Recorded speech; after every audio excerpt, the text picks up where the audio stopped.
Good evening everyone. कैसे हो आप सब? ओके, ठीक है। जैसा कि आपको पता ही है, हम लोग जनवरी 2025 का कर रहे हैं, तो आज हमारा है वीक 5 का ही लेक्चर 4। तो स्टार्ट करते हैं, जिसमें से हमने 22 क्वेश्चन कर लिए थे। 22 क्वेश्चन हमारे कंप्लीट हो चुके हैं। आज हम 23rd से स्टार्ट करेंगे। ओके, फर्स्ट क्वेश्चन जो कि हमारा क्वेश्चन नंबर 23 रहेगा। विच of the following states is not part of the achiever category in the NITI Aayog physical health index 2025? NITI Aayog की फिजिकल हेल्थ इंडेक्स आ चुका है 2025 का। उसके अंदर आपसे पूछा गया है कि अचीवर कैटेगरी के अंदर कौन सा स्टेट नहीं आता है। आपको पता है ये 2-3 कैटेगरी होती है, अचीवर कैटेगरी होती है, फ्रंट रनर कैटेगरी होती है। तो उसमें से आपको पूछा गया है अचीवर कैटेगरी के अंदर, जो ऑप्शन में है ओडिशा, झारखंड, राजस्थान एंड गुजरात। तो ओडिशा भी बहुत अच्छे से अचीव कर रहा है, झारखंड भी बहुत अच्छे से कर रहा है, गुजरात भी कर रहा है, लेकिन आपका राजस्थान अचीवर कैटेगरी के अंदर नहीं है। अब इसको समझते हैं। NITI Aayog releases इनऑगरल physical health index 2025। तो नीति आयोग ने रिलीज की है आपकी इनऑगरल फिजिकल हेल्थ इंडेक्स 2025 का। The report compiled by the NITI Aayog, तो नीति आयोग के द्वारा कंपाइल किया जाता है। और चेयरमैन जो है आपके, उनके द्वारा इसको क्या किया है, 16th फाइनेंस कमीशन के जो हमारे चेयरमैन है, कौन है, डॉक्टर अरविंद पनगड़िया जी। तो उन्होंने इसको न्यू दिल्ली के अंदर रिलीज किया। और किसकी प्रेजेंस में, सुमन बेरी की प्रेजेंस में। सुमन बेरी कौन है, नीति आयोग की वाइस चेयरमैन है। एंड नीति आयोग के सीईओ PVR सुब्रमण्यम जी, तो ये वहां पे प्रेजेंट थे। और दोनों की ही प्रेजेंस में डॉक्टर अरविंद पनगड़िया जी, जो कि हमारे चेयरमैन है 16th फाइनेंस कमीशन के, उन्होंने इसको रिलीज किया। अब आपको पता होना चाहिए कि जो हमारा फाइनेंस कमीशन है, फाइनेंस कमीशन के जो हमारा फाइनेंस कमीशन है, अभी कौन से नंबर का फाइनेंस कमीशन चला है, 16th नंबर का फाइनेंस कमीशन चला हुआ है, अभी स्टार्ट हुआ है आपका। इससे पहले कौन था, 15th नंबर का फाइनेंस कमीशन था। तो 15th नंबर के जो फाइनेंस कमीशन है, उसके चेयरमैन के बारे में भी आपको पता होना चाहिए कि उसके चेयरमैन कौन रहे हैं। और अभी प्रेजेंट में आपका 16th फाइनेंस कमीशन जो स्टार्ट हुआ है, उसमें कौन है, तो उसके चेयरमैन है आपके डॉक्टर अरविंद पनगड़िया जी। पिछले साल ही ये इसके चेयरमैन नियुक्त हुए हैं। अब आपने ध्यान रखना है 15th नंबर का कौन है। 15 नंबर के फाइनेंस कमीशन, मैंने आपको बताया था पहले कि 15 नंबर का जो फाइनेंस कमीशन था, उसके चेयरमैन थे आपके NK सिंह, नंद किशोर सिंह जी। तो उनका टर्म खत्म होता है, उनको 1 साल का एक्सटेंशन भी मिला था। तो अभी फिर भी अब नेक्स्ट कमीशन आ चुका है हमारा 16 नंबर का, तो उसके हैं अरविंद पनगड़िया जी। दूसरी बात, नीति आयोग। नीति आयोग के बारे में भी आपको थोड़ा सा पता ही होना चाहिए कि नीति आयोग के चेयरमैन कौन होते हैं। नीति आयोग के चेयरमैन होते हैं खुद हमारे देश के प्रधानमंत्री जी, जो भी होंगे। इस टाइम प्रेजेंट में मोदी जी हैं, तो मोदी जी हैं इसके चेयरमैन। और वाइस चेयरमैन कौन है, सुमन बेरी है। एंड इसके CEO कौन है, VVR सुब्रमण्यम जी हैं। ये आपको याद होना चाहिए, इंपॉर्टेंट फैक्ट है, यहाँ से डायरेक्ट क्वेश्चन आता है। और आपको पता है कि नीति आयोग से पहले क्या हुआ करता था, योजना आयोग हुआ करता था, जिसमें हमारी 5 वर्षीय योजनाएं आती थी। 12 पंचवर्षीय योजनाएं हुई हैं आज तक। तो उसके बाद फाइनली फिर हमने इसको क्या किया, डिसॉल्व कर दिया और एक तरह से, और इसके मतलब इसको रिफॉर्म कर दिया, और इसकी जगह पे योजना आयोग को खत्म करके आपके पास आया नीति आयोग। ठीक है, तो उसके चेयरमैन खुद मोदी जी हैं, और वाइस चेयरमैन होते हैं उसकी सुमन बेरी जी, और CEO कौन है नीति आयोग के, VVR सुब्रमण्यम। अब आपको ये भी पता होना चाहिए कि फर्स्ट CEO कौन थे नीति आयोग के, तो वो है आपकी सिंधुश्री खुल्लर जी। लिखना हो तो लिख सकते हो आप, सिंधुश्री खुल्लर जी, ये फर्स्ट CEO थी नीति आयोग की। ओके, तो कुछ फैक्ट्स हैं, ये आपको पता होने चाहिए। नीति आयोग ने रिपोर्ट की असेस, उन्होंने जो 18 मेजर स्टेट्स हैं, ये ध्यान रखना, जितने भी स्टेट्स हैं उनका नहीं किया है। जो मेजर माइनर, आपको पता है कुछ स्टेट मेजर स्टेट होते हैं, जो बड़े बड़े स्टेट हैं, कुछ माइनर स्टेट्स होते हैं, कुछ आपके जैसे नॉर्थ ईस्टर्न वाले हिली स्टेट्स होते हैं, हिली स्टेट में हिमाचल भी आता है, और आपके कुछ नॉर्थ ईस्ट का पार्ट आता है। कुछ माइनर स्टेट होते हैं जो छोटे छोटे स्टेट हैं। तो इन्होंने टोटल कितने, जो अभी ये रिपोर्ट आई है, ये आई है आपकी 18 मेजर स्टेट्स के ऊपर, और उसमें इन्होंने आइडेंटिफाई किया कौन नंबर 1 पे रहा, कौन नंबर 2 पे रहा। तो ओवरऑल आपका जिसने टॉप किया वो रहा आपका ओडिशा। ओडिशा ने टॉप किया आपका inaugural addition of the NITI Aayog physical health index 2025। तो ये आपने याद रखना है कि टॉप किसने किया है, ओडिशा ने किया है। The physical health index include 5 major सब इसके अंदर क्या होंगे, 5 मेजर क्या होते हैं आपके इंडेक्सेस होते हैं, इंडिसेस होते हैं, कौन कौन से, ये आपने सिंपल वैसे ही जनरली याद रखना है, रीड करना है खाली इसको। तो उसमें से एक है आपका quality of expenditure, revenue mobilisation, physical prudence and डेप्ट आपका इंडेक्स, एंड डेट आपका सस्टेनेबिलिटी। ये सिर्फ आपने लर्न करना है। इंपॉर्टेंट चीज ये है जो हमने पहले भी करी हुई है कि आपको पता होना चाहिए कि कौन सी कैटेगरी में कौन आता है। 4 कैटेगरी होती है। एक आपका होता है अचीवर, जो भी आपके टॉप 5 हैं वो अचीवर स्टेट बने हैं, और उसके बाद जो थोड़ा अभी कर रहे हैं, मतलब कि अचीवर मतलब जिन्होंने क्या किया, आपका 100% अचीव कर लिया है, और थोड़ा उससे नीचे वाला रैंक होता है तो वो आपके फ्रंट रनर में आते हैं, फिर परफॉर्मर में आते हैं उससे लो वाले, और एस्पिरेशनल बिल्कुल ही जो अभी काम कर रहे हैं, तो वो 15 to 18 रैंक वाले रहे हैं आपके। तो टॉप 5 पे कौन है, ओडिशा है आपका, छत्तीसगढ़ है, गोवा है, झारखंड है और गुजरात है। कौन कौन है, ओडिशा, छत्तीसगढ़, गोवा, झारखंड, गुजरात। तो आप ऐसे इसको याद कर सकते हो कि 36 गुजराती उड़ते हुए जा रहे थे गोवा, पहुंच गए झारखंड में या पहुंच गए झाड़ियों में। 36 गुजराती उड़ते हुए जा रहे थे गोवा पर पहुंच गए झाड़ियों में। तो इस तरीके से आपके 5 आपको अचीवर स्टेट याद हो जाएंगे। फिर फ्रंट रनर के अंदर है आपका महाराष्ट्र, यूपी, एमपी, तेलंगाना और कर्नाटका। यूपी एमपी के लोग तेल लगा के नाटक कर रहे थे, और नाटक क्यों नाटक कर रहे थे, क्योंकि उनको महाराष्ट्र जाना था। महाराष्ट्र में तो नाटक ही चाहिए ना आपको, क्योंकि वहां पे क्या आपके उन्होंने मूवी करनी थी। तो यूपी एमपी के कुछ लोग हैं जो जाना चाह रहे हैं, वो मूवीज में काम करना चाहते हैं, यूपी एमपी के लोग। यूपी और एमपी क्या किया उन्होंने, तेल लगाया खूब सारा, तेल लगा के क्या करने लग पड़े, नाटक प्रैक्टिस करने लग पड़े। क्यों, क्योंकि उन्होंने जाना था महाराष्ट्र। तो ये अचीवर फ्रंट रनर ज्यादा इंपॉर्टेंट है, ये आपने याद करने हैं। देन परफॉर्मर है आपका तमिलनाडु, राजस्थान, बिहार और हरियाणा, एंड एस्पिरेशनल के अंदर रहा आपका केरला, वेस्ट बंगाल, आंध्र प्रदेश एंड पंजाब। तो राजस्थान आपका क्यों गलत हुआ, ऊपर इन्होंने दिया था कि राजस्थान ने आपका अचीवर कैटेगरी में, तो राजस्थान तो अचीवर कैटेगरी में नहीं है, ये कौन सी कैटेगरी में, परफॉर्मर की कैटेगरी में। अभी राजस्थान परफॉर्म नहीं कर रहा है, तमिलनाडु भी अभी परफॉर्म नहीं कर रहा है, बिहार परफॉर्म कर रहा है, एंड हरियाणा भी अभी परफॉर्मर में, मतलब भी कुछ कर रहे हैं। एस्पिरेशन अभी वो उनको बहुत कुछ करने की जरूरत है हेल्थ के सेक्टर में। तो केरल सोच के हम सोचते हैं कि केरल में तो एजुकेशन के मामले में नंबर 1 पे रहता है इंडिया के अंदर, तो ये तो पक्का में अचीवर स्टेट्स में होगा, तो नहीं है, ये ध्यान रखना। यहाँ पे हो सकता है कि थोड़ा सा आप मिसगाइड हो जाओ। तो केरल किसके अंदर आता है, आपका एस्पिरेशनल के अंदर है, और आपका वेस्ट बंगाल, आंध्र प्रदेश और Punjab. Next question, who won the 9th Johor international open chess tournament title in Malaysia. तो ये हैं आपके इंडियन पनीर सेल्वम जी। 4 ऑप्शन दी हैं आपके पास। फर्स्ट ऑप्शन है विश्वनाथन आनंद, सेकंड है निहाल सरीन, थर्ड है Indian Panneer Selvam, and fourth है पेंटाला हरे कृष्णा। तो आपने याद रखना है कि 9th नंबर का क्या पूछा है, जौहर इंटरनेशनल चेस टूर्नामेंट। एक इंसान है जो बहुत बढ़िया चेस खेलते हैं, वो इतने एनर्जेटिक क्यों है, क्योंकि वो पनीर खाते हैं, और पनीर खा के ना वो बड़ों बड़ों को चेस में जौहर करवा देते हैं। जौहर करती थी ना पुराने वक्त में, रानियां जौहर करती थी कि अगर उनके जो राजा होते थे, राजा अगर मर जाते हैं युद्ध में, तो कहीं ऐसा ना हो कि रानियां किसी दुश्मन, जो है आपका दुश्मन के हाथ में लग जाएं, क्योंकि फिर उनके साथ मिसबिहेव किया जाएगा, है ना। तो उससे पहले वो जौहर करती थी। जौहर मतलब कि वो क्या करती थी, जो आग का कुंड होता था उसके अंदर वो क्या करती थी, अब मतलब जिंदा जल जाती थी, जौहर करती थी। जौहर में बहुत सारी जिंदा जल जाती थी वो।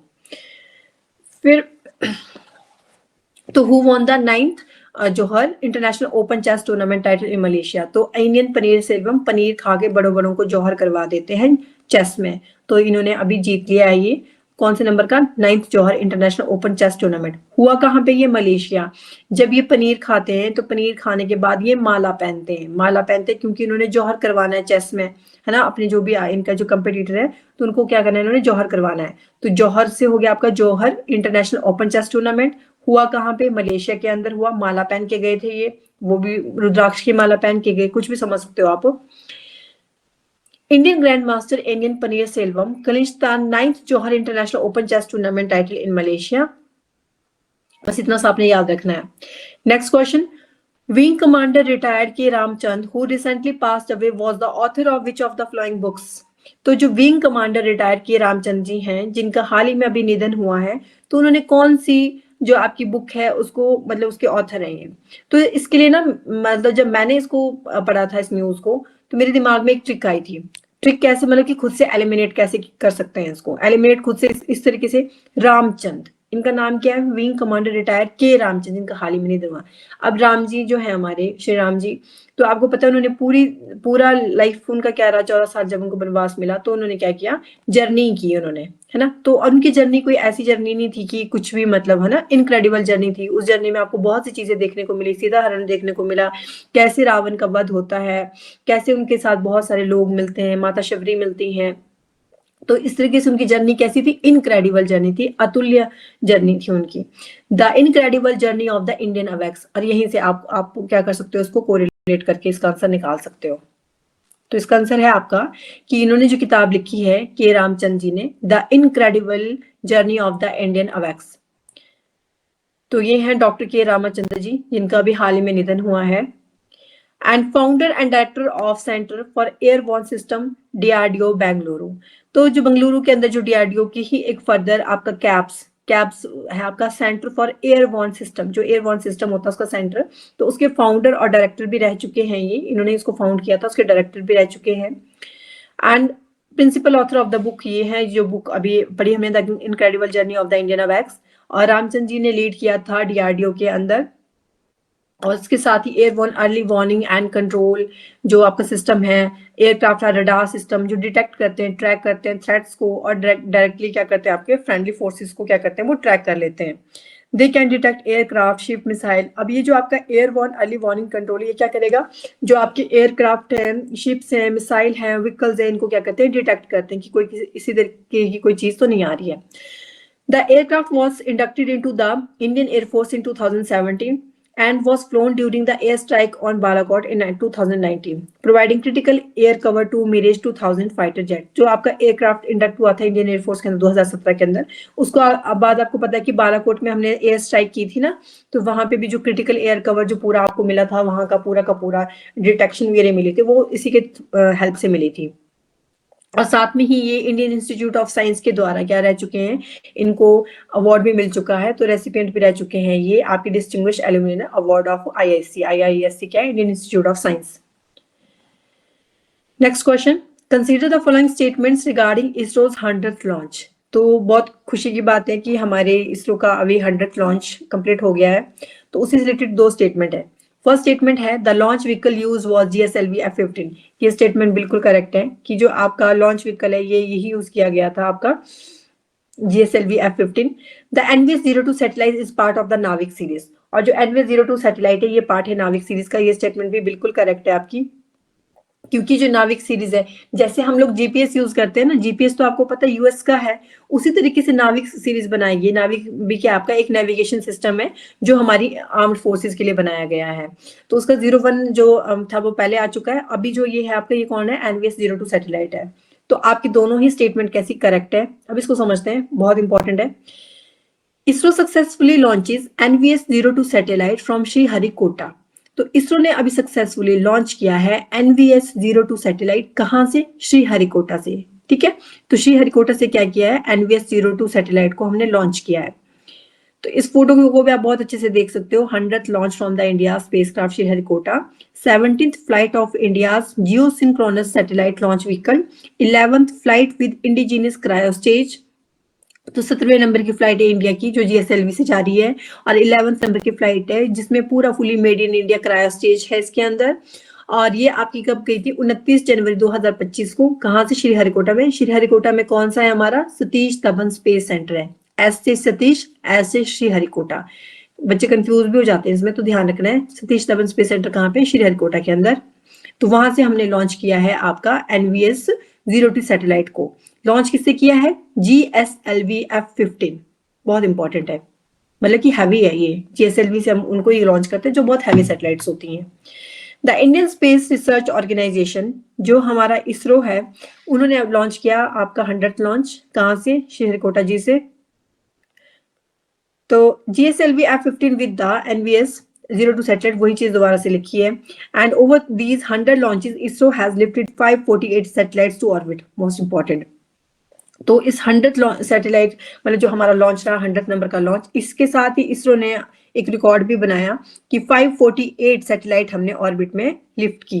अभी 100 लॉन्चेस के साथ हम एक साथ बहुत सारे भेजते हैं ना, तो 548 लिफ्टेड हमने किए हैं सैटेलाइट। और चेयरमैन अभी प्रेजेंट में कौन है? Most most most important, doctor V Narayan. ये क्वेश्चन भी कहीं ना कहीं जरूर आएगा क्योंकि करंट अभी मतलब करंट अपॉइंटमेंट है आपकी। तो डॉक्टर वी नारायण जी बन गए हैं आपके इसरो के chairman. And NVS-02 is the second satellite of the NVS system. तो NVS सीरीज की ये क्या आपका सेकंड सैटेलाइट ही है NVS-02 and it is a part of India's navigation with Indian constellation. Navik is India's satellite-based independent regional navigation system designed to provide accurate position, velocity and timing, जिसको PVT बोलते हैं in short, P से position, V से velocity and T से timing to user in India। important है। तो आपने ध्यान रखना है कि जो नाविक है, नाविक क्या है आपका? इंडिया का सैटेलाइट बेस्ड इंडिपेंडेंट हमारा है ये, जैसे कि जीपीएस मैंने बताया आपको यूएस का है, नाविक हमारा इंडिया का एक इंडिपेंडेंट रीजनल नेविगेशन सिस्टम है। और इसमें ये क्या बताता है? Accurate position, velocity and timing बताएगा आपको।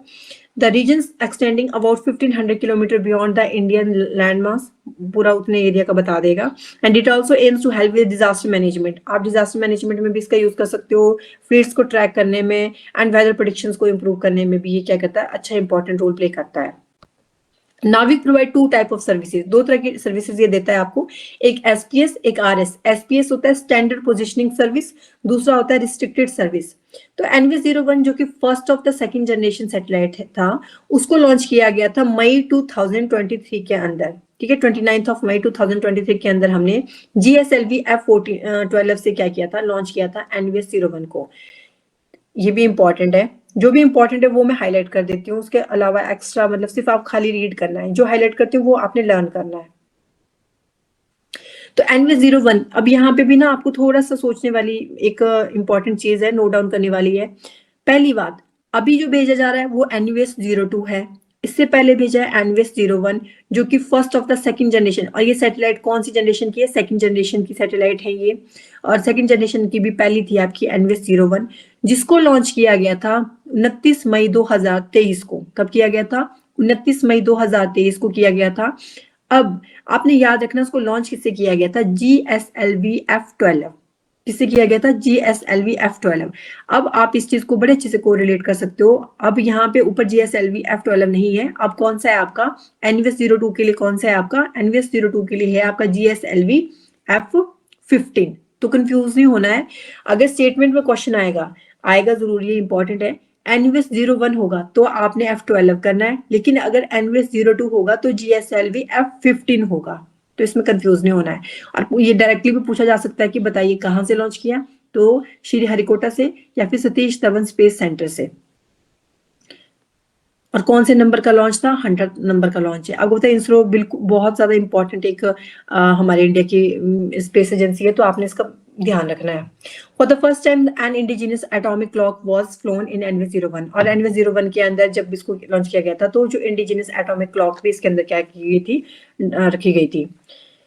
Next question, India has officially joined the Eurodrone program as an observer state. Which of the following countries are part of the Eurodrone development program? हाल ही में हमारे भारत ने ऑफिशियली ज्वाइन कर लिया है Eurodrone, मतलब कि यूरोप की ड्रोन बनाने वाला जो प्रोग्राम है, यूरो मतलब यूरोप, तो यूरोड्रोन प्रोग्राम, तो उसमें हमने उसको ऑफिशियली ज्वाइन किया है। हम मेंबर नहीं बने उसका, हम उसका क्या बने हैं? हम उसका बने हैं ऑब्जर्वर स्टेट, ठीक है। तो इंडिया क्या बना है? उसका ऑब्जर्वर स्टेट बना है। आपसे पूछा जा रहा है which of the following countries are part of the Eurodrone development programme, तो इनमें से बताना आपने कौन से देश हैं जो आपके यूरोड्रोन डेवलपमेंट जो प्रोग्राम है उसका पार्ट है।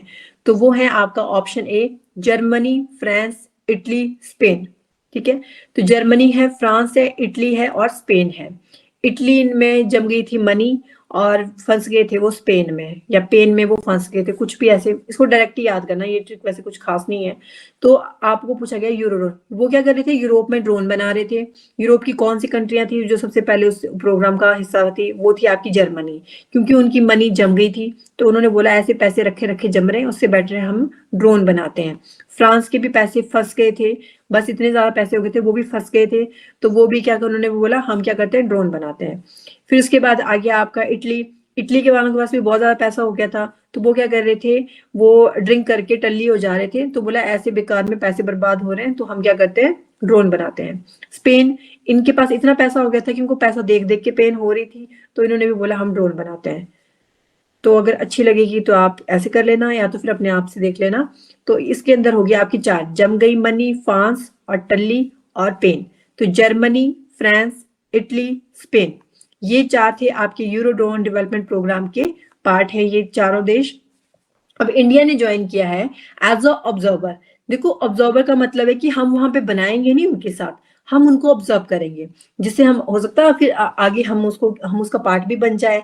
तो उसमें हमें बड़ा कुछ नया कुछ सीखने को मिलेगा, ताकि कल को हम भी अपना कुछ ऐसा प्रोग्राम स्टार्ट कर सकें। वैसे भी हम बना ही रहे हैं, ड्रोन दीदी तो आपने सुना ही है ना।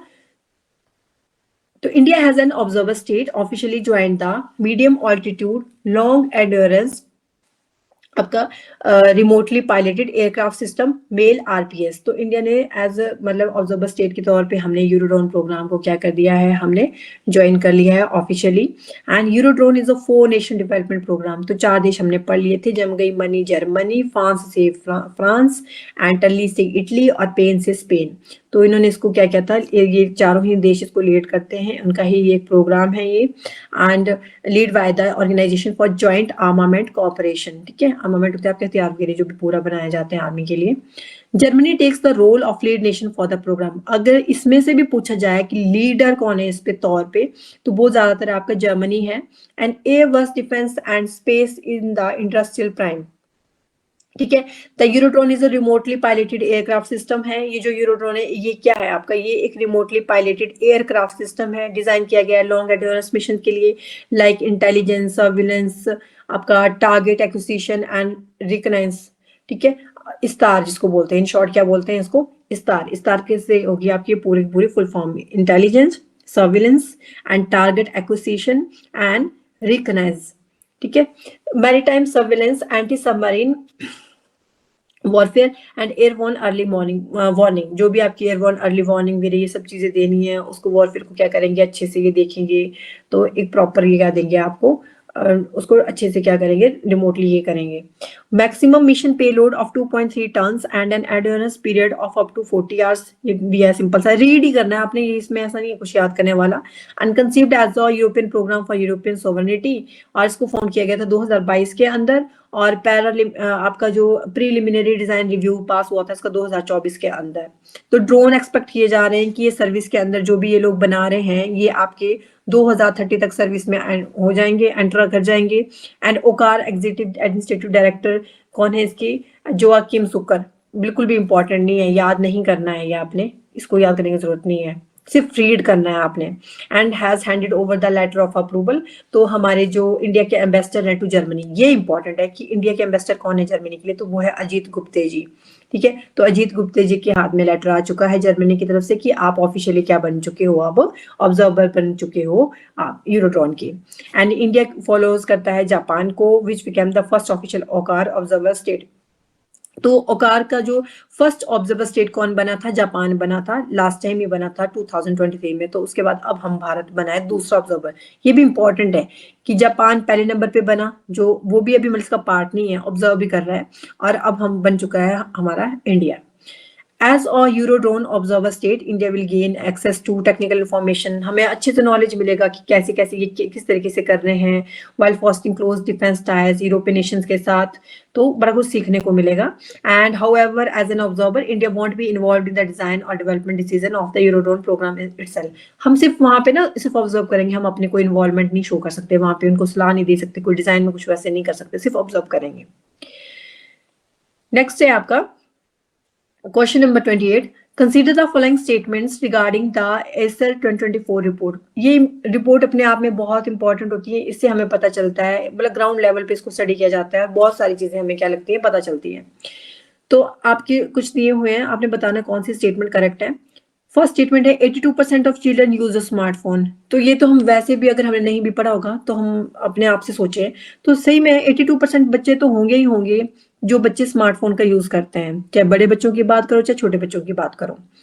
50 से कुछ जो आपके 18% होंगे वो होंगे जो रूरल एरिया में है, जिनके घर में टीवी नहीं है या फोन नहीं है, बहुत ही रेयर होगा, तो वो उसमें भी रख लो आप 18% है कि नहीं होंगे। 57% of children use smartphones for education related matter, ये भी बिल्कुल सही बात है कि 57% बच्चे तो है ही ना जो आपके एजुकेशन के अंदर है, जो पढ़ रहे हैं, हमारे आपके जैसे हैं, और आपके जो स्कूलों में पढ़ रहे हैं, कोई टैब का यूज कर रहे हैं, कोई वैसे यूज कर रहे हैं। तो 57% जो तो बच्चे ऐसे हैं जो एजुकेशन रिलेटेड मैटर से क्या कर रहे हैं, उसको यूज कर रहे हैं। बाकी तो आपको पता है वेस्टेज ऑफ टाइम हो रहा है, वेस्टेज ऑफ मनी हो रहा है। Next 76% of children browse social media on smartphones, ये भी बिल्कुल सही है कि 76% जो बच्चे हैं आपके वो क्या कर रहे हैं, सोशल मीडिया को स्मार्टफोन के ऊपर क्या कर रहे हैं, ब्राउज कर रहे हैं। गुजरात, यूपी, परसेंटेज इंपॉर्टेंट है। 82% बिल्कुल करेक्ट है क्योंकि स्मार्टफोन का यूज बच्चे इतना तो लगभग करते ही हैं, और 57% बच्चे हैं जो पढ़ाई से रिलेटेड क्या करेंगे, काम करेंगे।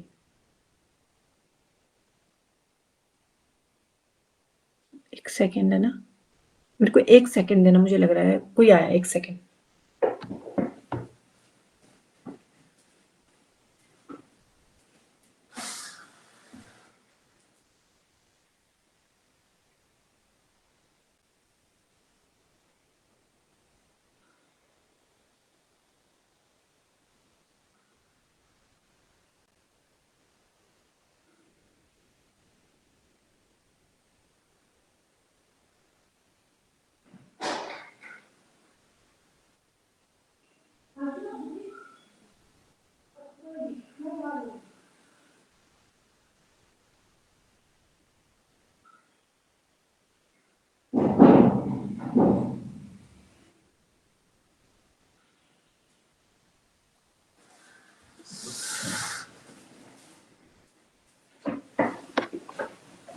ओके, कहाँ पहुंचे थे हम?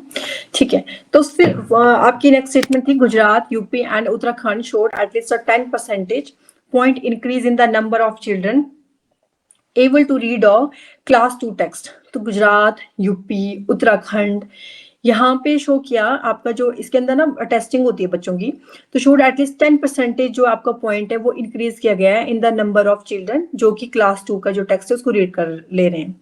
तो ठीक है ये स्टेटमेंट भी, अब इसको हम डिटेल में पढ़ेंगे। तो सारी स्टेटमेंट आपकी करेक्ट है।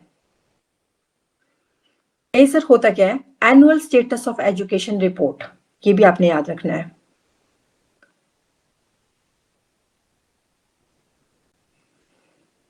A sir, it is an annual citizen needs survey that provides reliable estimates of children's schooling and learning levels। तो ऐसा के अंदर एक एनुअल सिटीजन लेड सर्वे है आपका, जिसमें प्रोवाइड किया जाता है कि बच्चों की जो स्कूलिंग का, लर्निंग लेवल, ये सब कुछ देखा जाता है। The basic ACER survey generates district, state and national level estimate to the of the enrollment status।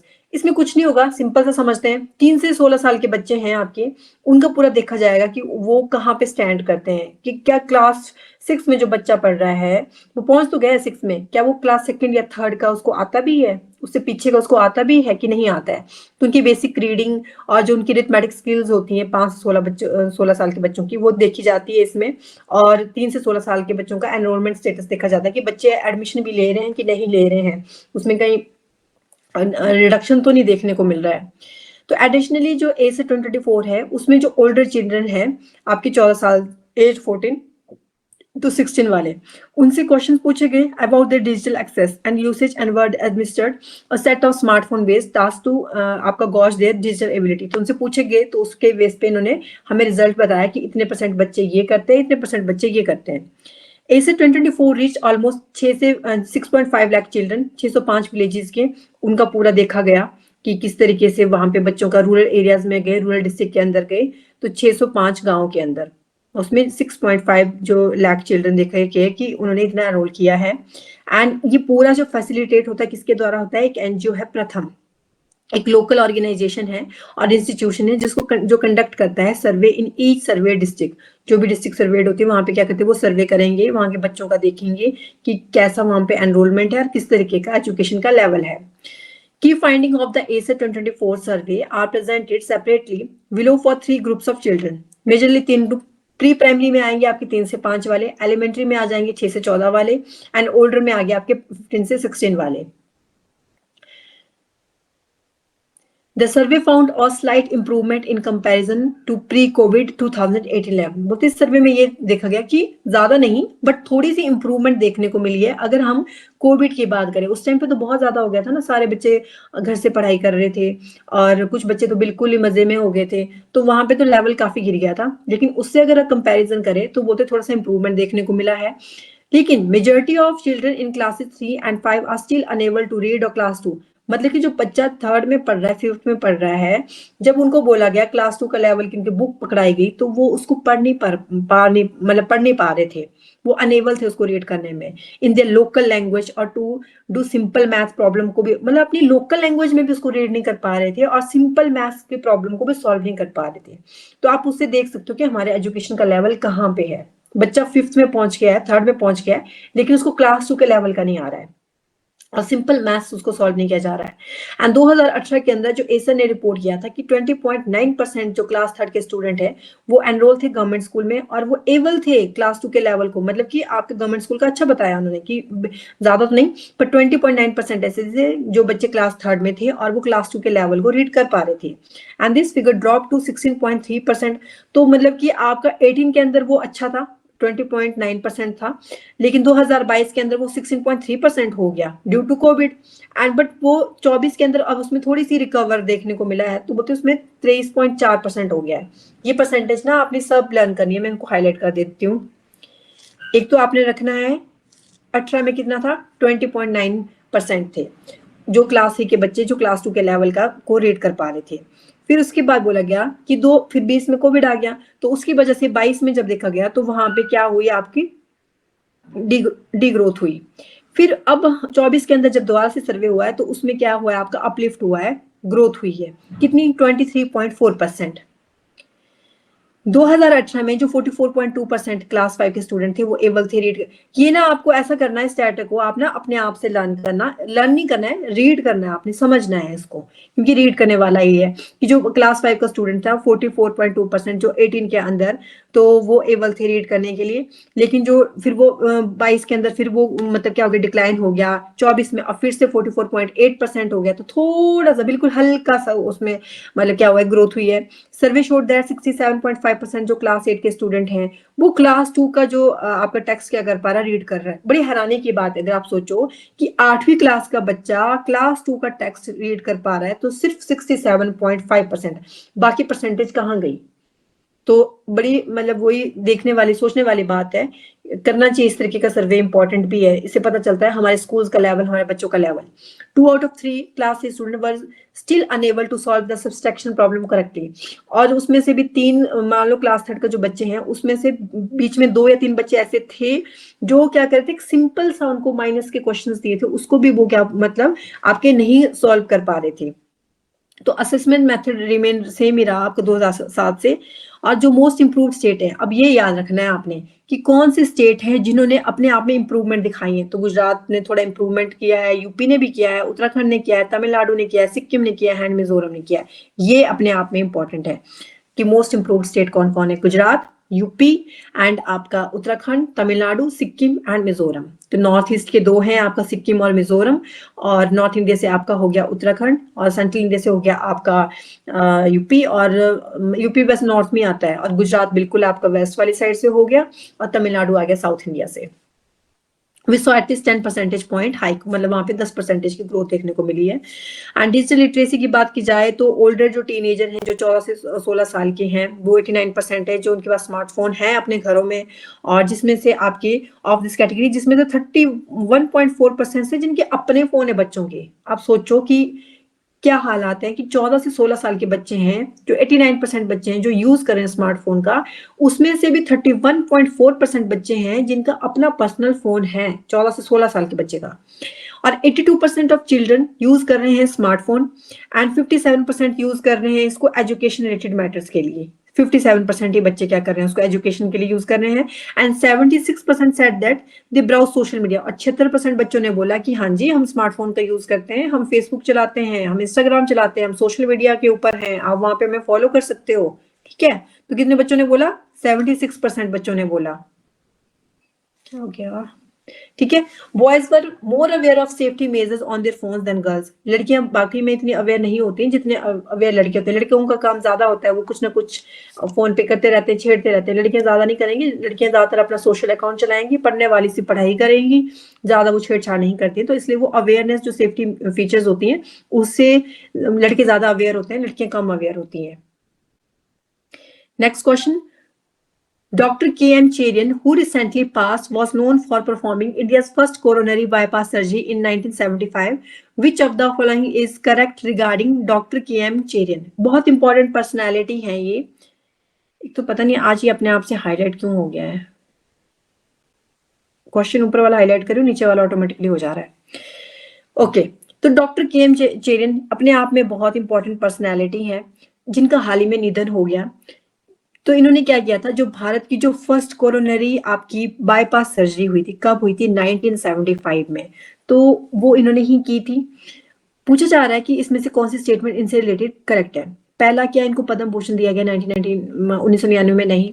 उसके बाद इन्होंने फाउंड किया था frontier life line hospital in Chennai. ये स्टेटमेंट बिल्कुल करेक्ट है। इन्होंने फाउंड किया था चेन्नई के अंदर एक हॉस्पिटल है, फ्रंटियर लाइफ लाइन हॉस्पिटल, तो वो है। तो इसका हो गया आपका option B. Famous cardiologist doctor Cherian passes away. ये हैं आपके रिनाउंड कार्डियोलॉजिस्ट, बहुत ही फेमस, डॉक्टर के.एम. चेरियन। तो इनका निधन हो गया है। और ये एक बहुत ही इंपॉर्टेंट पर्सनैलिटी है जिन्होंने भारत के अंदर फर्स्ट टाइम क्या किया था, आपकी कार्डियन सर्जन है, और इन्होंने फर्स्ट टाइम क्या किया था, इंडिया की फर्स्ट कोरोनरी आपकी बाईपास सर्जरी की थी। ठीक है, मतलब हार्ट की जो इनका कोरोनरी जो बाईपास सर्जरी थी वो की थी, कब की थी? 1975 में। और इनकी ऑटोबायोग्राफी बहुत इंपॉर्टेंट है। इन्होंने बोला जस्ट एन इंस्ट्रूमेंट ही तो है, इससे कर दो सर्जरी, क्या जाता है ना। मुझे नॉलेज होना चाहिए आपको, आप अच्छे से सर्जरी कर सकते हो, जस्ट एन इंस्ट्रूमेंट। तो इन्होंने क्या लिखी थी? Just an instrument, most important. Launch virtually at the Kerala literary fest. तो ये जो इनकी जो ऑटोबायोग्राफी थी लॉन्च पे कब हुई थी? आपकी केरला के ही अंदर, केरला का एक लिटरेरी फेस्ट था, वहां पे हुई थी। वर्चुअली मतलब कि ऑनलाइन लॉन्च हुई थी। ये देख सकते हो आप, just an instrument, doctor K M. Cherian, autobiography है इनकी। Founder of frontier lifeline hospital in Chennai. तो चेन्नई के अंदर जो आपका हॉस्पिटल है आपका फ्रंटियर लाइफलाइन हॉस्पिटल, तो वो इनके द्वारा ही इसको फाउंड किया गया था। And his name engraved on one of the stones at Greece coast island, the birth place of Hippocrates. बड़ा इंपॉर्टेंट है ये भी, अगर मतलब एक स्टैट वाला पार्ट है कि जो इनका नाम है वो कहाँ पे गुदवाया गया है। ग्रीस का एक कोज आइलैंड है, वहां पे एक स्टोन के ऊपर इनका नाम एनग्रेव किया हुआ है, जो कि ग्रीस का ये कोज आइलैंड है, ये बर्थ प्लेस है किसका? हिपोक्रेट्स का। एंड हिपोक्रेट कब पैदा हुए थे? अराउंड 460 बीसी में on the island of Kos, Greece, जिनको फाउंडर ऑफ मेडिसिन जानते हैं, है ना। बायो वाले बच्चे बहुत अच्छे से इस बात को जानते हैं कि हिपोक्रेट्स को हम फाउंडर ऑफ मेडिसिन के नाम से जानते हैं। And he was regarded as the greatest physician in of his time. तो अच्छी बात है कि किसी इंडिया के किसी सर्जन का नाम ग्रीस के कोज आइलैंड के किसी स्टोन के ऊपर एनग्रेव किया गया है, मतलब कि गड़वाया हुआ है। और कोज आइलैंड आपका बर्थ प्लेस है हिपोक्रेट से, जो कि हमारे फाउंडर ऑफ मेडिसिन है एंड ग्रेटेस्ट फिजिशियन भी रहे अपने वक्त के, और जिन्होंने मेडिकल प्रैक्टिसेस की थी on observation and on the study of the human body के ऊपर इन्होंने मुझे लिखी थी। ऊपर आपकी एक स्टेटमेंट थी जो इनकरेक्ट हुई थी, बोला था इनको पद्मश्री मिला है 1999 में, 1999 के अंदर। तो वो स्टेटमेंट क्या थी आपकी? इनकरेक्ट थी। इनको मिला है, लेकिन कब मिला है इनको? 1991 में मिला है इन्हें पद्मश्री। तो ये भी आपने ध्यान रखना है। Next question, which of the following statements about the Khelo India winter games 2025 is correct? तो आपकी स्टेटमेंट दी है 4, तो आपको बताना है खेलो इंडिया, KIWG क्या है आपका? खेलो इंडिया विंटर गेम, जो आपके विंटर में गेम्स होते हैं, 2 ही जगह पे होते हैं, जम्मू कश्मीर में होता है और लद्दाख में होता है। और जो इसका फर्स्ट फेज है ना वो लद्दाख में हो रहा है, मतलब हुआ है, और सेकंड फेज आपका जम्मू कश्मीर में हुआ है। तो उसी से रिलेटेड आपको स्टेटमेंट दी है, वो देखना है। फर्स्ट स्टेटमेंट है the first phase of the event was held in Jammu Kashmir. तो ये तो आपकी स्टेटमेंट गलत होती है, मैंने अभी आपको बताया अभी कि ये फर्स्ट फेज कहाँ पे हुआ है? लद्दाख के अंदर। दूसरी स्टेटमेंट है आपकी the second phase will feature alpine skiing and snowboarding. जो सेकंड फेज होगा इसका, उसमें एल्पाइन स्कीइंग और स्नोबोर्डिंग की जाएगी। ये स्टेटमेंट करेक्ट है।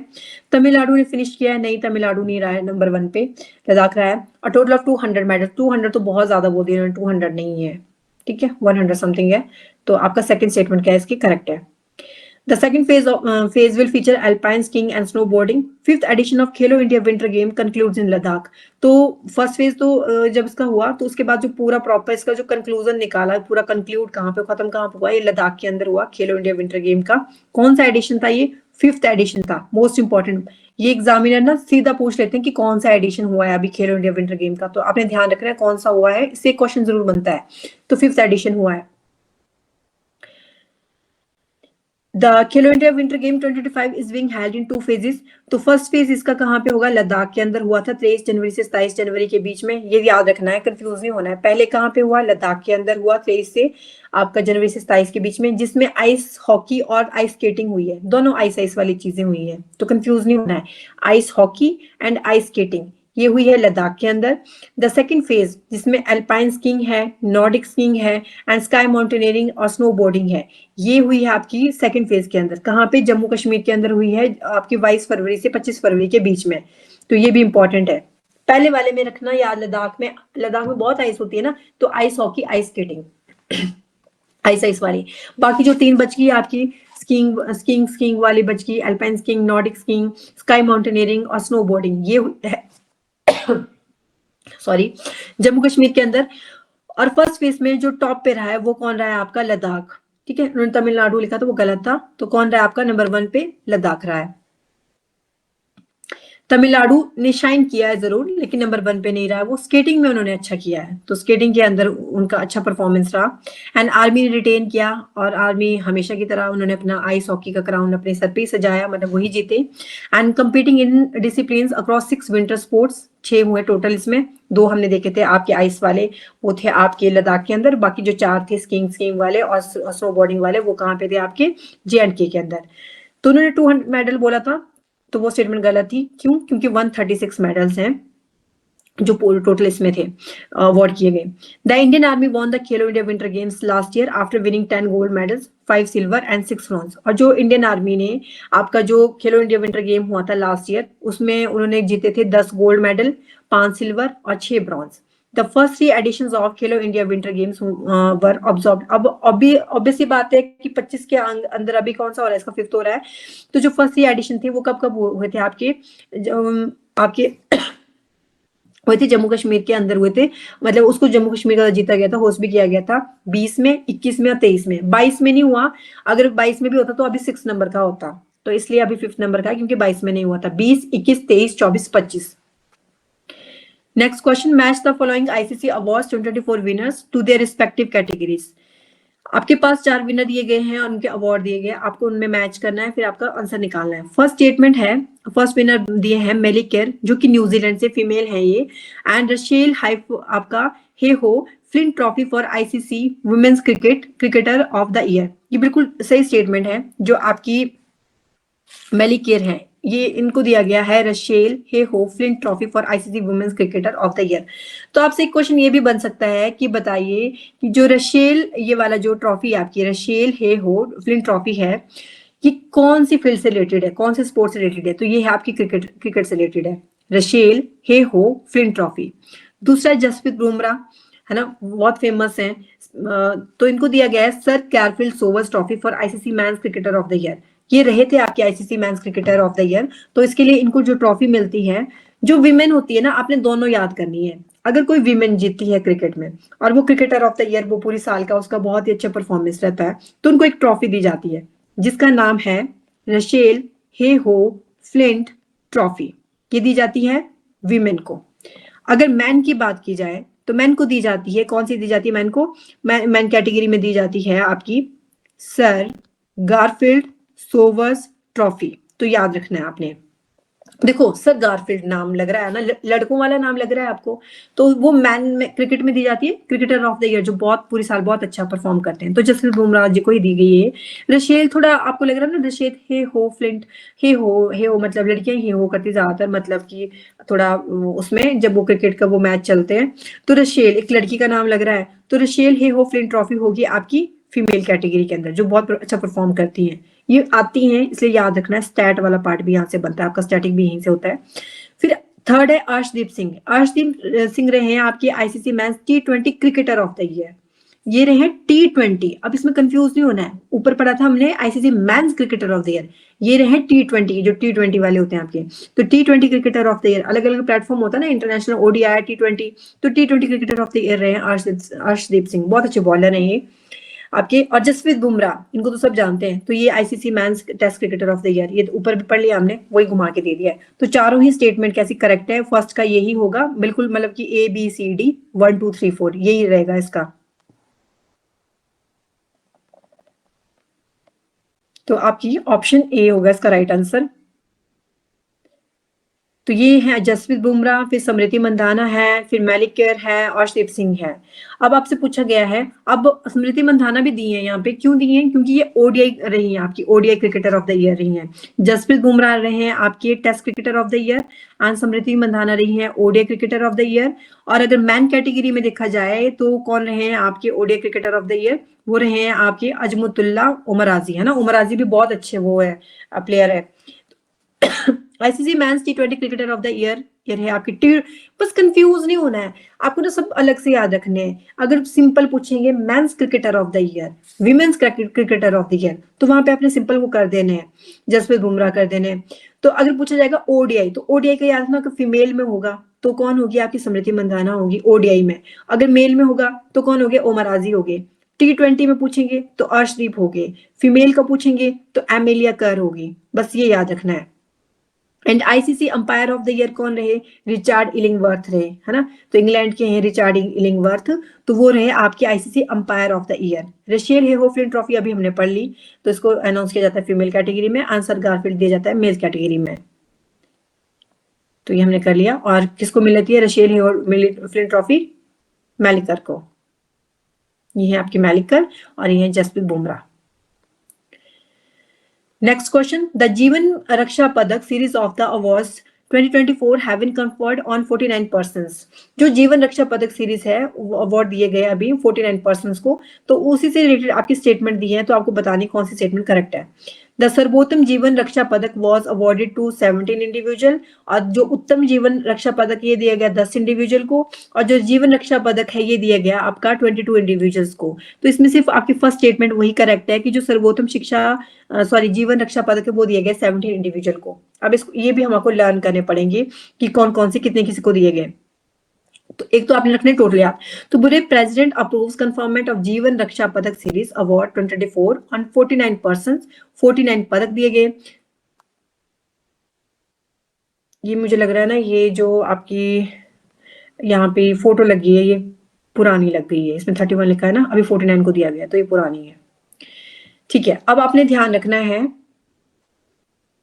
कि अभी जो दिया गया सर्वोत्तम वो हो गया 17, फिर हो गया उत्तम, फिर हो गया 9, और जीवन रक्षा दिया गया है 23% को। देखो सर्वोत्तम मतलब कि सबसे ऊपर, जैसे हम लोग पढ़ते ना Padma Vibhushan, Padma Bhushan, Padmashri, first second third, उसी तरीके से जीवन रक्षा पदक में सबसे पहले होगा जो सबसे उत्तम करेगा तो सर्वोत्तम, फिर उससे थोड़ा कम उत्तम उत्तम, फिर जीवन वाला गया तो जीवन रक्षा पदक। तो ऐसे याद रख सकते हैं आप, सर्वोत्तम, उत्तम, जीवन।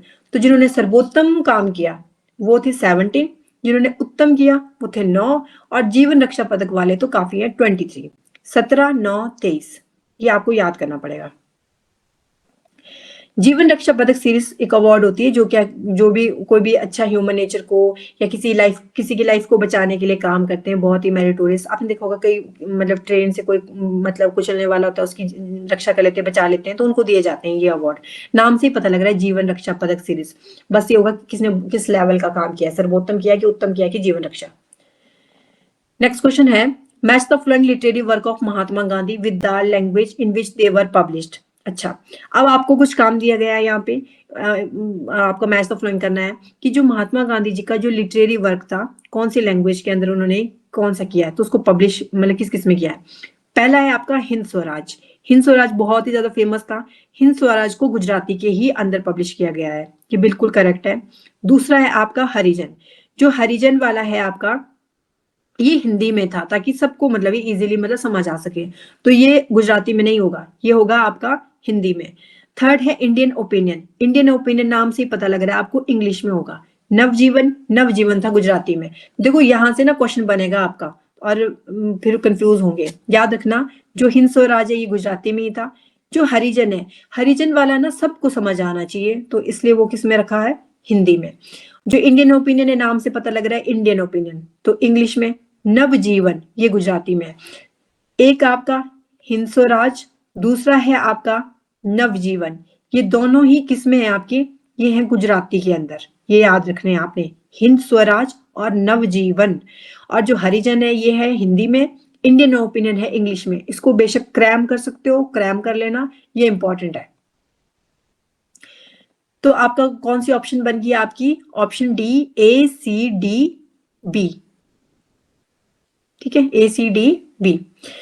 अब क्यों न्यूज में है, आपको पता है 30 जनवरी को क्या हुआ था। 30 जनवरी 1948 को गांधी जी की हत्या की गई थी नाथूराम गोडसे के द्वारा। तो 30 जनवरी को हम मनाते हैं शहीद दिवस, martyrs day. On this day in 1948 Mahatma Gandhi की हत्या की गई थी बिरला हाउस के अंदर। वहां पे जो बिरला हाउस है आपका न्यू दिल्ली में, नाथूराम गोडसे के द्वारा। और इंडिया ऑब्जर्व करता है इस दिन शहीद दिवस। और इनकी आपने ये भी ध्यान रखना है, इनकी समाधि कहाँ पे, ये क्वेश्चन भी बहुत बारी आता है, स्टैट में आता है, ये स्टैटिक वाले में आपका। तो सबकी वैसे पता होनी चाहिए, पर महात्मा गांधी जी अभी न्यूज में है तो वो याद रखने आपने। राजघाट के अंदर, कहाँ पे है इनकी समाधि स्थल, कहाँ पे इनका, राजघाट के अंदर। जैसे कि अगर इंदिरा गांधी का पूछेंगे तो वो अलग सा ही है बिल्कुल, उनको बड़ी शक्तिशाली लेडी माना जाता है, वो अलग बात है, उन्होंने काम क्या किए हैं। जैसे इमरजेंसी लगाई, जो कि ब्लैक पीरियड था हमारे भारत का। तो इनकी जो आपकी समाधि है ना, वो पता कहाँ पे, वो है शक्ति स्थल में। तो उसी तरीके से राजघाट में आपकी महात्मा गांधी जी की। Martyrs day also observed on March 23 to remember the sacrifice of Bhagat Singh, Sukhdev, आपका सुखदेव थापर एंड शिवराम राजगुरु। तो इनको भी हम अच्छे से जानते हैं, भगत सिंह जी को, इनको तीनों को एक साथ क्या दी गई थी, फांसी दी गई थी, भगत सिंह, सुखदेव थापर और आपकी शिवराम राजगुरु को, है ना, राजगुरु, सुखदेव और भगत सिंह को। तो 23 मार्च को, तो याद रखना हम साल में 2 बार हम क्या करते हैं, शहीद दिवस मनाते हैं।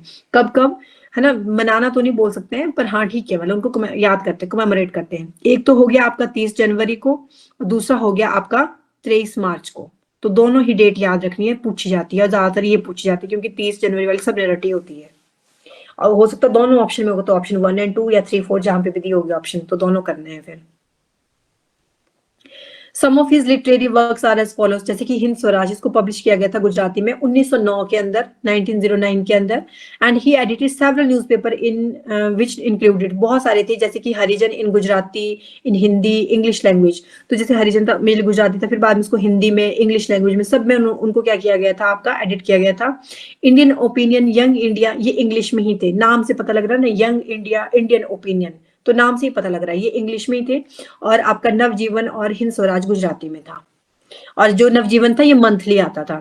And Gandhi also wrote his autobiography, बहुत फेमस है, मल्टीपल टाइम एग्जाम में पूछी गई है, काफी एग्जाम में पूछी गई है। The story of my experiments with truth, बहुत ज्यादा इंपॉर्टेंट, वेरी वेरी इंपॉर्टेंट, कि the story of my experiment with truth, ये ऑटोबायोग्राफी किसकी, गांधी जी की।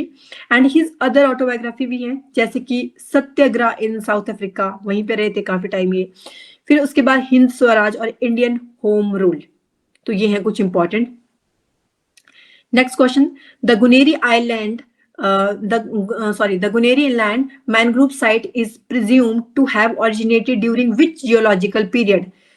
जियोलॉजिकल पीरियड होते हैं आपको पता है, जियोलॉजिकल टाइम स्केल होते हैं, उसमें हम डिफरेंट हम क्या करते हैं, पीरियड पढ़ते हैं। तो उसी में से एक पीरियड के बारे में पूछा गया है कि जो गुनेरी इनलैंड मैनग्रोव साइट है आपकी, उसको प्रिज्यूम किया गया है वो ओरिजिनेटेड हुई थी कौन सी जियोलॉजिकल पीरियड में, होलोसिन पीरियड में, मियोसिन पीरियड में, प्लिस्टोसिन पीरियड में या जुरासिक पीरियड में।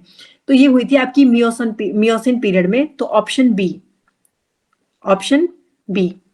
अब जुरासिक पीरियड सुनते तो आपको डायनासोर याद आ जाते होंगे क्योंकि इसी वक्त में हुआ करते थे वो। Gujarat village inland mangrove to be state's first biodiversity heritage site. तो गुजरात का ये गांव जो विलेज है आपका, गुजरात का जो विलेज है inland mangrove to be India, ये स्टेट का फर्स्ट बायोडाइवर्सिटी हेरिटेज साइट बन गया है। मतलब कि गुजरात को अपना पहला बायोडाइवर्सिटी हेरिटेज साइट मिली है। इंपॉर्टेंट है, क्या मिली है, गुजरात में। हमने मल्टीपल न्यूज पढ़ी, हमने लोथल के बारे में पढ़ा था, गुजरात में ही है ना, वहां पे आपका वो नेशनल बड़े लेवल का वो कॉम्प्लेक्स, वो म्यूजियम बन रहा था। तो Gujarat first biodiversity heritage site, Gujarat को अपनी पहली बायोडाइवर्सिटी हेरिटेज साइट मिल गई है। The 32.78 hectares area of Guneri village in Lakhtar tehsil of Kutch district, जो कच्छ डिस्ट्रिक्ट है वो आपकी क्या है, वहां पे गुनेरी विलेज जो लखतर तहसील के अंदर पड़ता है, वहां का जो एरिया है उसको एक नेचुरल इनलैंड मैनग्रोव साइट बोला गया है। नेचुरल इनलैंड, वैसे तो आपको पता है कि जो आपका ये होता है, ये वाला एरिया होता है मैनग्रोव वाला, ये वाटर वाला होता है, तो ये नेचुरल इनलैंड की बात की गई है, ये देख सकते हो आप इसको ध्यान से। has been declared as the first biodiversity heritage site of Gujarat, तो ये बन चुकी है गुजरात की फर्स्ट बायोडाइवर्सिटी हेरिटेज साइट। नाम याद रखना है, कौन सा गांव है, गुलेरी विलेज। डिस्ट्रिक्ट पूछी जाएगी तो कच्छ डिस्ट्रिक्ट, और तहसील पूछी जाएगी तो लखतर तहसील। तहसील तो नहीं पूछेंगे, गांव पूछ सकते हैं और डिस्ट्रिक्ट पूछ सकते हैं। और आपको पता है जो मतलब कि अगर बात करोगे आप कच्छ डिस्ट्रिक्ट की, तो कच्छ डिस्ट्रिक्ट अपने आप में बहुत ज्यादा इंपॉर्टेंट है। और कच्छ डिस्ट्रिक्ट का ना एक स्टैटिक वाला फैक्ट भी है, ये आपकी पूरे के पूरे मतलब हमारे इंडिया की सबसे बड़ी जो डिस्ट्रिक्ट भी है ये कच्छ डिस्ट्रिक्ट, तो ये भी ध्यान रखना, लार्जेस्ट डिस्ट्रिक्ट है ये इंडिया की, ठीक है। और लोकल बायोडाइवर्सिटी मैनेजमेंट कमेटी, कहाँ चला गया, sorry. A local biodiversity management committee will manage the area, which will include office bearers of local institute of self governance। And इसमें वो सिंपल सा रखेंगे, एक मैनेजमेंट कमेटी बनाई जाएगी जो मैनेज करेगी एरिया को, और उसके साथ ही इंक्लूड होंगे कुछ office bearer local institute of self governance की, और जो अनाउंसमेंट होगी वो होगी आपकी under the provision of biodiversity act. Important है, कुछ एक्ट होते हैं जो हमें पता होने चाहिए, वाटर जैसे वाटर एक्ट हो गया, बायोडाइवर्सिटी एक्ट हो गया, वाइल्ड लाइफ प्रोटेक्शन एक्ट हो गया, तो ये आपने याद रखना है, ये आपको लर्न होना चाहिए। बायोडाइवर्सिटी एक्ट पूछूंगी मैं इसको कभी भी बीच में, तो याद रखना, कभी भी एक्ट आएगा तो वहां पे मैं आपको पूछूंगी। जैसे हमने CNT एक्ट पढ़ा था, छोटा नागपुर एक्ट पढ़ा था, फिर संथाल वाला एक्ट पढ़ा था, ये कुछ एक्ट होते हैं जो आपने याद रखने हैं। फिर एक नया एक्ट पढ़ा था हमने, टेलीकम्युनिकेशन एक्ट पढ़ा था हमने जुलाई के अंदर, है ना। The Guneri mangrove site is located at a distance of 45 kilometre from the Arabian Sea, जो आपका अरब सागर से 45 किलोमीटर दूरी पे है ये, और 4 किलोमीटर है ये आपका कोरी क्रीक से। तो वहां पे सर क्रीक, कोरी क्रीक मिलती है ना आपको देखने को, मार्शी एरिया वाला क्रीक वाला एरिया, तो कोरी क्रीक से ये आपका 4 किलोमीटर दूर है Guneri mangrove site. The Guneri inland mangrove are presumed to have originated during the Miocene period, ये याद रख लेना, एग्जामिनर पूछ सकते हैं आपसे। तो मियोसिन पीरियड के दौरान इसका ओरिजिन हुआ था on the bank of the lost river, Saraswati river, in the Great Rann of Kutch. यहाँ पे नमक भी अच्छा खासा निकलता है ग्रेट रन ऑफ कच्छ में। और मैंने आपको बताया कि जो कच्छ है ये लार्जेस्ट डिस्ट्रिक्ट है इंडिया की, मतलब एरिया में अगर बात करोगे, एरिया वाइज बात करोगे तो ये सबसे बड़ी डिस्ट्रिक्ट है। फिर उसके बाद जो आपको पता है जो सरस्वती रिवर है, ये एक वो रह चुका है कि ये आपकी क्या हो चुकी है, मतलब कि लॉस्ट हो चुकी है रिवर। बोलते हैं कि ये ना मतलब आपकी जो सबमर्ज हो चुकी है, लैंड के अंदर सबमर्ज हो चुकी है, इतना पॉल्यूशन सब कुछ चीजें हुई हैं तो ये सबमर्ज हो गई है। लेकिन अगर खुदाई करोगे तो नीचे आपको जमीन के नीचे देखने को मिलेगी मां सरस्वती की रिवर। तो वहां पे मियोसिन पीरियड में इसका जो नदी खो चुकी है, वहां पे इसका ओरिजिन हुआ है मियोसिन पीरियड के अंदर। सरस्वती एक मिथोलॉजिकल रिवर है, एज्यूम किया जाता है कि have once run in the Great Rann of Kutch during 3000-4000 BC। अगर 3000-4000 BC की बात करें तो उस दौरान बोलते हैं आपकी जो ग्रेट रन ऑफ कच्छ है, वहां पे जो मां सरस्वती वाली जो रिवर है, मिथोलॉजिकल रिवर है सरस्वती रिवर, वो क्या करती है, वहां पे फ्लो करती थी। अब जैसे त्रिवेणी संगम की भी बात करते हो ना, प्रयागराज की भी बात करते हो, तो वहां पे यही तो है, गंगा यमुना और सरस्वती, इन तीनों का ही संगम तो है प्रयागराज में। और वहीं पे वो सरस्वती आपकी अब पूरी मतलब वो मर्ज हो गई है, सब मर्ज हो गई है। लास्ट क्वेश्चन करते हैं इसको, है ना। विच of the following is a primary benefit of increasing potassium consumption. तो पूछा जा रहा है कि बताइए प्राइमरी बेनिफिट बताना आपने कि अगर पोटाशियम के कंजप्शन को आप इंक्रीज करते हो, ज्यादा से ज्यादा पोटाशियम कंज्यूम करते हो, तो उसका प्राइमरी बेनिफिट क्या है। तो उसका प्राइमरी बेनिफिट ये है कि आपका जो ब्लड प्रेशर है वो रिड्यूस होता है। दो कंडीशन होती है, जैसे कि आपको पता ही होगा, सिंपल सी हम लोग बोलते हैं कि किसी का बीपी हाई हो गया तो उसको बोलते हैं hyper tension. Hypertension word use किया जाता है हाई बीपी के लिए। जब आपका बीपी लो हो जाता है तो वहां हम टर्म यूज करते हैं हाइपोटेंशन। हाइपोटेंशन मींस आपका बीपी क्या हो गया, लो हो गया है। दो इस फॉर्म में देखते हैं हम, एक सिस्टोलिक कंडीशन होती है, एक डायस्टोलिक कंडीशन होती है। जो नॉर्मल बीपी होता है वो कितना होता है हमारा 120/80 mm ऑफ Hg। मेजर किसमें करते हैं हम इसको, mm ऑफ Hg में इसको हम मेजर करते हैं, ठीक है। सिस्टोलिक होता है जिसमें आप, ये बड़ा वो चला जाएगा साइंस वाला पार्ट। सिस्टोलिक मतलब कि उस फेज में क्या कर रही है आपके जो हार्ट के जो एट्रियम और वेंट्रिकल वो क्या कर रहे हैं, कॉन्ट्रैक्ट कर रहे हैं। अच्छा, हमारे हार्ट के अंदर कितने चैम्बर होते हैं, कमेंट सेक्शन में लिख दो, तो फिर बोल दो कितने चैम्बर होते हैं। बड़ा सिंपल सा है, मैमल्स का जो हार्ट होता है उसमें कितने चैम्बर होते हैं? 4 चैम्बर होते हैं, है ना। 2 एट्रियम होते हैं और 2 क्या होते हैं? वेंट्रिकल होते हैं। ऊपर एट्रियम होते हैं आपके, यहाँ एक एट्रियम राइट वाला या लेफ्ट वाला, यहाँ पे वेंट्रिकल होते हैं। ओके, तो सिंपल सा सिस्टोलिक और डायस्टोलिक में देखते हैं हम। सिस्टोलिक नॉर्मल होना चाहिए 120 एंड आपका 80 कितना होता है आपका डायस्टोलिक कंडीशन होती है, तो 120/80 आपका सिंपल होता है, नॉर्मल होता है। सिस्टोलिक होती है 120 और डायस्टोलिक होती है 80। यही बोला ना, 120 होता है, डायस्टोलिक होता है। ओके, तो विच of the following is the primary benefit of increasing potassium consumption? तो अगर आप पोटेशियम का कंजप्शन क्या करते हो, जरूरत से ज्यादा करते हो, इंक्रीज कर लेते हो, तो आपका उसको प्राइमरी बेनिफिट ये है कि जो वीपी होता है वो उसमें क्या होता है? रिड्यूस होता है, कम हो जाता है। जो कौन सी कंडीशन होती है? लो बीपी की, hypotension.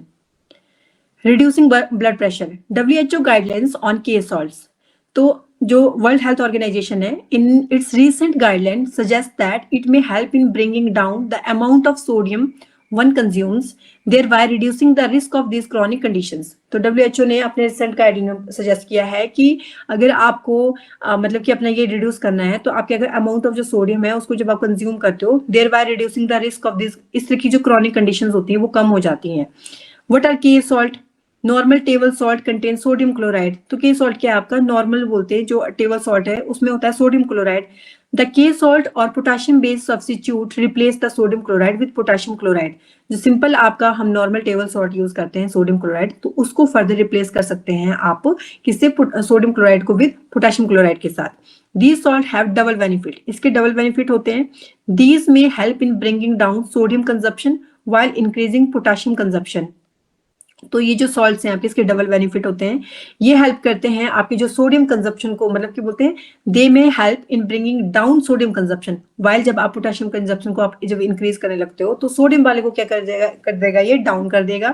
And there is evidence to suggest that increasing potassium consumption even in isolation can significantly reduce BP. अगर किसी का बीपी हाई हो रहा है तो आप उसको पोटेशियम दे सकते हो। And potassium intake mainly happens from foods, जैसे कि आप बीन्स खाओ, है ना, जो हम जिसको हम बीन्स की सब्जी बनाते हैं, हम पीस, नट्स, वेजिटेबल्स जैसे कि स्पिनच हो गया, कैबेज हो गया, फ्रूट्स हो गए, बनाना, पपाया, तो ये सब चीजें क्या करती है, इनमें काफी अच्छी मात्रा में पोटेशियम होता है। गाइडलाइन क्या बोल रही है? फर्स्ट बोल रही है कि it retreats cutting down sodium intake to less than 2 gram per day. तो अगर आप इसको खाते हो, इन सब चीजों को खाते हो, तो ऑब्वियस ही बात है आपका जो 2 ग्राम पर डे की जो सोडियम की इनटेक है वो क्या जाएगी? डाउन चली जाएगी। अगर आप मतलब इससे वो इक्विवेलेंट हो जाएगी 5 ग्राम ऑफ सॉल्ट से, जो कि लगभग 5 ग्राम ऑफ सॉल्ट के बराबर होती है अगर आप पोटेशियम इनटेक करते हो। Second, it recommend doing away with table salt as it continues to be one of the best ways of cutting down sodium intake. Sodium की इनटेक अगर आपने कम करनी है तो आप इन सब चीजों को खा के क्या कर सकते हो? उसको कम कर सकते हो, क्योंकि वहां से आपको जो पोटेशियम है वो अच्छे से उसका लेवल मतलब क्या कर देता है? इक्वल कर देता है। Third and newest guideline ask users to partially replace table salt with potassium. तो नहीं, ये आई है कि आप क्या करिए, टेबल सॉल्ट को आप रिप्लेस कर दीजिए पोटेशियम से। वैसे भी जो नमक है ना, जो हम अपने रूटीन में नमक खाते हैं, टाटा सॉल्ट ले लो आप, फिर हम व्हाइट शुगर खाते हैं, फिर हम मैदा खाते हैं, तो इनको वैसे भी बोला जाता है व्हाइट पॉइजन। ये हमारी बॉडी के लिए बहुत ज्यादा हार्मफुल होते हैं, क्योंकि मल्टीपल इसमें क्या होती है आपकी। अगर नमक खाना है आपने तो नमक खाओ आप, जो सेंधा नमक होता है ना वो अच्छा होता है। अगर हम जो व्हाइट सॉल्ट खाते हैं वो बहुत हार्मफुल होता है। The new recommendation however does not apply to women, children और people living with kidney impairments. लेकिन ये जो रिकमेंडेशन है उनके लिए नहीं है जिनको भी किडनी से रिलेटेड कुछ मतलब इम्पेयरमेंट है। तो जो वीमेन है, चिल्ड्रन है, लोग हैं, तो वो इसके उनके लिए ये रिकमेंडेशन नहीं है। तो आज यहीं तक करते हैं, बाकी हम कल मतलब नेक्स्ट लेक्चर में करेंगे। ठीक है, okay, thank you so much.